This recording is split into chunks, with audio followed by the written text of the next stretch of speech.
About 120 people gathered to march against abortion Saturday afternoon at City Park in Casper, despite the wind, snow, and frigid temperature.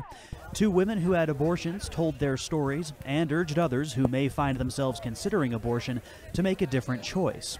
The day I chose to walk inside that doctor's office, I was a different person than when I left there. You know, I've often thought, is it okay to kill a child just so I can feel better? Because that's basically what I did. Because I didn't want the judgment or the persecution or the talk or the gossip or the looks. But basically, I took my child's life so I didn't have to feel bad about it.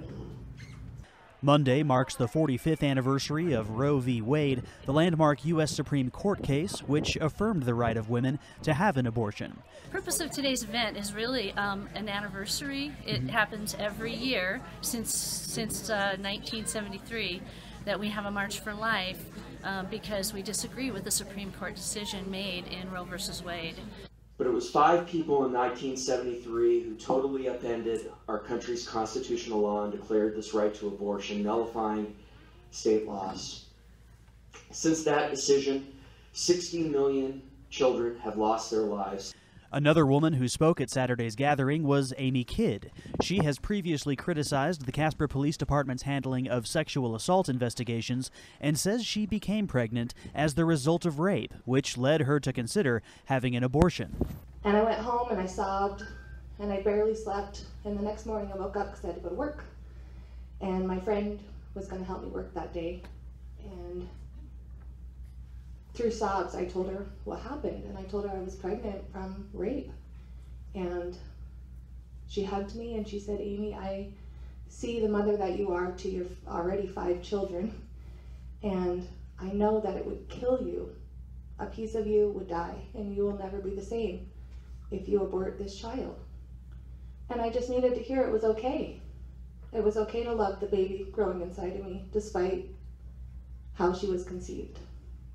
Kidd told the crowd that being pro-life means more than simply standing against abortion. I feel like being pro-life is wonderful, but we have so much more to do. Being pro-life is looking at the mother in the pew at church with her however many kids, in my case 6, and complimenting her on those beautiful children and offering a meal or dropping off a box of diapers.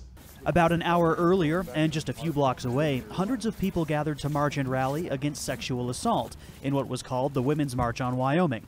Carol Lynn, a board member of R-Natrona for Life, the group that organized the March for Life event, says that while the two events were held separately, the groups do have some ideas in common.